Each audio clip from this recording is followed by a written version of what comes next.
It's time to end aid agency child sponsorship schemes. NGOs who still use vulnerable children to raise money need to wean themselves off this model immediately or be shunned. By Carol Sherman.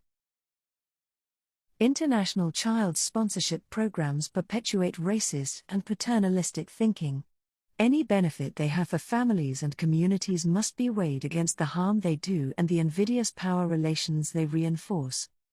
NGOs who still use vulnerable children to raise money need to wean themselves off this model immediately or be shunned. Just tweaking the child sponsorship model, which some leading charities are now doing, isn't good enough. Leaders across the aid sector are engaging in discussions like never before to end racist and paternalistic practices. Business models that smack of colonialism or white savior mentalities are losing favor to those that shift more power to the global south. Despite these shifts, child sponsorship schemes are still popular today, and many NGOs are reluctant to give up these multi-million-dollar marketing campaigns for fear of losing income. In 2019, World Vision globally reported sponsoring 3.4 million children, through its overall annual spending of around $2.1 billion, while Plan International raised approximately $436 million directly from sponsorship donations, 40% of its income in 2020.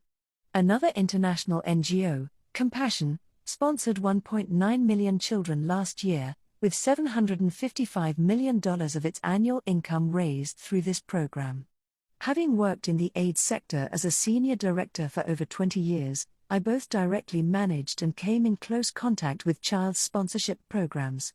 In all my experiences, conversations centered on caseloads, cutting administrative costs, and the quality of communications from the child. Never did we discuss the ways these programs perpetuate a white savior mentality, are paternalistic, and commodify children, all while serving to make those in the global north feel good about themselves by providing a relatively inexpensive way to make a difference.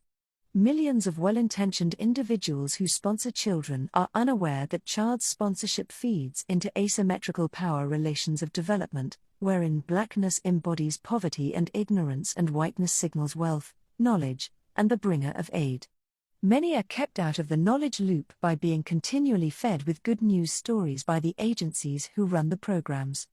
This moment of reimagining aid should provide the opportunity for an honest and principled re-evaluation of child sponsorship, which remains a fundraising jewel due to its reliability in achieving regular private giving. How and why it works. Proponents of child sponsorship note the person-to-person aspect can create a genuine sense of shared humanity. And I have personally seen many community projects that have benefited thousands of children through sponsorship funds used to build schools, provide educational materials, train preschool teachers, and equip community health workers. I have even met with former sponsored children who have formed alumni to now help others. A study commissioned by Plan International through RMIT University showed child sponsorship benefits included higher likelihood of birth registrations, school attendance, access to clean water, and general health and social well-being. While all this is good news, it doesn't outweigh the many drawbacks to these programs. Child sponsorship advertisements promise a one-to-one connection between donor and child as a drawcard to attract money. Save the Children tells us child sponsorship is a wonderful way to spread joy through a family including our own, while Child Fund encourages us to be part of the sponsored child's life. All promote individual letterwriting, with many allowing visits and gifts to be sent to children. Marketing techniques much like those found on online shopping sites or dating apps call up thousands of images of children with a swipe of the screen. The child's photo and a short story of a life lived in poverty, coupled with promises that our contributions will help to sustainably benefit the child's entire community, are persuasive. Whether I hover my mouse over Compassion's extensive portfolio with Choose Me emblazoned across the child's chest or just punch in my credit card number to get more information of the child once paid up, at its core, child sponsorship programs are remarkably alike. They offer the personal, exchanges of letters, photos, and a long-term connection that allows the sponsor an intimate view into a child's life as their parents struggle to provide for them. Organizations vow that the dignity of each child is assured, yet these popular programs continue to promote an age-old stereotyped North-South divide, where contributions from the North help to save the day and where the donor is massaged by the feel-good connections sold to them for a monthly fee. Communities in the Global South too often have few alternative choices but to accept this type of charitable funding from sponsors from afar who invariably display a picture of their child next to their own family members. Changing models is not enough.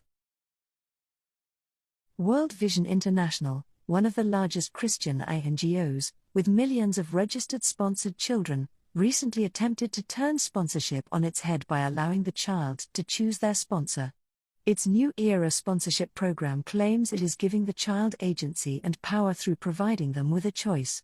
Perhaps it is also symbolically making a point that children living in poverty are not a problem to fix, but a mutually beneficial relationship to be had. Nonetheless, tweaking the language to focus on empowerment and children choosing sponsors does not change the fundamental paternalistic and unequal power dynamics. Problems of stigmatization and the divisive impact from only certain children being sponsored in areas where poverty and underprivilege is endemic made other NGOs change their models to one where sponsorship funds are pooled for community projects. That hasn't stopped the marketing of thousands of individual children to raise these sponsorship funds, often because the donor wants to see the difference it has made to the life of the child it funds. Pooling funds for community projects rather than focusing on individual children has allowed more children and their families to benefit, and NGOs have been able to educate their donors to support this change. But it doesn't change the fact that the program exploits children to raise money for its development work. It is within the power of NGOs who run such programs to vigorously explore new fundraising initiatives to connect and support wide-ranging locally led programs developed in the Global South. It is time for the computer clicks on that vulnerable little boy behind the "Choose Me" slogan to fade into the history of a former time.